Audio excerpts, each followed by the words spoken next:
बेहद स्वागत है जी सभी स्टूडेंट्स का। कनाडा से ज़बरदस्त रिफ्यूज़ल, बेहद नेगेटिव ट्रेंड। क्या स्टूडेंट्स सितंबर इनटेक की फाइल्स को होल्ड कर लें, अभी फाइल ना लॉन्च करें?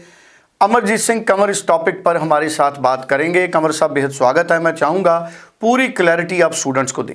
कनाडा के वीज़ा ट्रेंड्स, ये एक सबसे माहौल बना हुआ है बच्चों के अंदर नर्वसनेस का, क्योंकि इस समय जो ट्रेंड है वीज़ा के ना दोस्तों, वो बड़े खतरनाक आ रहे हैं।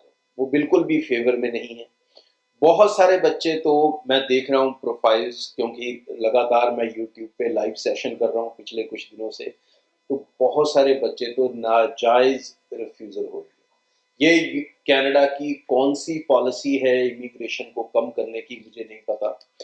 जिस मापदंडों पे उन्होंने बच्चे लेने शुरू किए, जो नए स्केल बनाए, उनको उस पे वीज़ा देना चाहिए। बट ऐसे बहुत से प्रोफाइल्स हैं, कुछ तो रिफ्यूज़ल्स जेन्युइन दिखते हैं कि उनके प्रोफाइल्स में कोई ना कोई कमी है, बट कई प्रोफाइल्स ऐसे हैं जिनमें कमी नहीं है लेकिन उन्हें रिफ्यूज़ किया गया है। तो इस समय जो ओवरऑल ट्रेंड आप कहोगे कनाडा का, वो बहुत ही ज़्यादा नेगेटिव। एक होता है नेगेटिव, एक होता है बहुत ज़्यादा नेगेटिव। इस समय जो सिनारियो वो बहुत ज़्यादा नेगेटिव वाला है।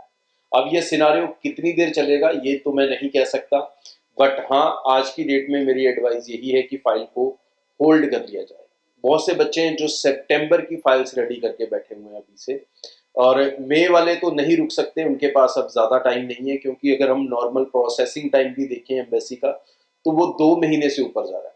स्टैंपिंग भी बच्चों को 3-3 हफ्ते से नहीं मिल रही है लग के, और जो रिजल्ट्स हैं वो तो अपना 1-1.5 महीने का समय लेते ही हैं। तो मई इनटेक वाले बच्चे तो अपनी फाइल्स को नहीं रोक सकते, मैं समझ सकता हूँ, उनको भेजना पड़ेगा।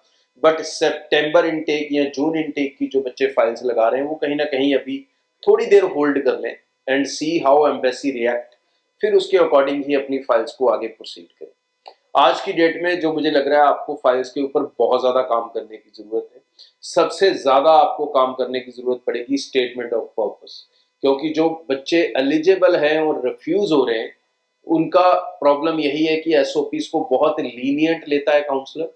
ज़्यादातर जो कंपनीज़ में देखता हूँ, एक ही बच्चे की एसओपी हर बच्चे को छापी जा रही होती है, तो इस तरह की एसओपी नहीं चलेगी। You have to define each and everything. उसके अलावा जो इम्पोर्टेंट 5 फैक्टर थे फाइल लगाने के टाइम पे जो आपको ध्यान रखने, ये मैंने कल वाले शो में आपको बताए हुए हैं, तो दोबारा से मैं रिपीट नहीं करूँगा।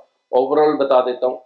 अच्छा कोर्स, अच्छी यूनिवर्सिटी, अच्छे फंड्स, इनकम, ये मेजर डॉक्यूमेंट्स हैं। इसकी डिटेल मैंने कल वाले शो में बनाई थी, तो उस शो को ध्यान से देख लें, आपको उसमें से समझ आ जाएगा। लेकिन अभी जो रिजल्ट्स हैं वो फेवर में नहीं है स्टूडेंट्स के। अगर परसेंटेज के हिसाब से बात करें कि कितने परसेंट रिजेक्शन आ रहा है दोस्तों, तो 70 to 80% केसेस के अंदर रिजेक्शन ही आ रहा है। बहुत कम बच्चे हैं जिनको वीज़ा सक्सेसफुली आराम से मिल पा रहा है। तो बेहतर यही है कि इस समय अपनी फाइल्स को होल्ड कर लें, और जिनकी फाइल्स लगी हैं और खुदा ना खास्ता उनका रिफ्यूज़ल आया है, तो वो अपने रिफ्यूज़ल के ऊपर काम करना शुरू करें। एक तो पहले वो जो मैंने 5 पॉइंट बताए उनको देख लें, क्या आपकी फाइल में वो 5 पॉइंट पूरे हैं। अगर नहीं है तो उस कमी को दूर करें, और अगर वीज़ा ऑफिसर ने कोई और ऑब्लिगेशन लगाया है, तो फिर डेफिनेटली उसकी आपको एक डिटेल जो काउंटर है वो देना पड़ेगा, पूरी डिटेल में बताना पड़ेगा कि कैसे वीज़ा ऑफिसर कराते हैं। फॉर एग्जांपल, कई बच्चों को मैंने देखा है कि उनको आईएलटीएस पीटी लैंग्वेज बेस के ऊपर रिफ्यूज़ल दिया है, जबकि वो लैंग्वेज रिक्वायरमेंट फुलफिल करते हैं। तो ऐसे बच्चे, अगर यही सिर्फ रिफ्यूज़ल है आपका, तो आप जस्टिफाई कर सकते हो बिना दोबारा टेस्ट दिए।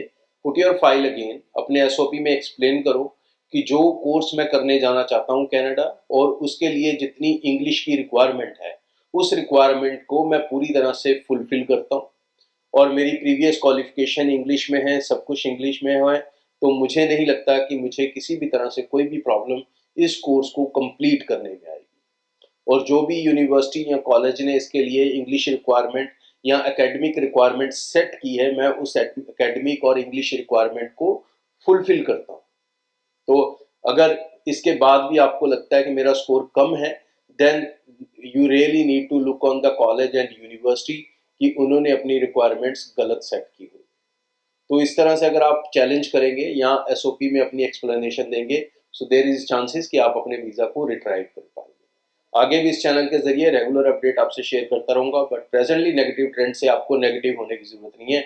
ट्रेंड्स समय समय से बदलते रहते हैं।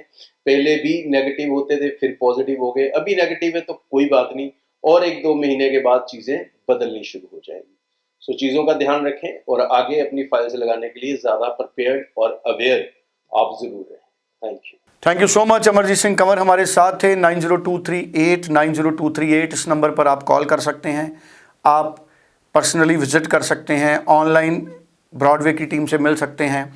पूरी क्लैरिटी लेने के बाद फाइल लॉन्च करें और आप किसी भी कंट्री के लिए ब्रॉडवे से फाइल लॉन्च कर सकते हैं। शुक्रिया।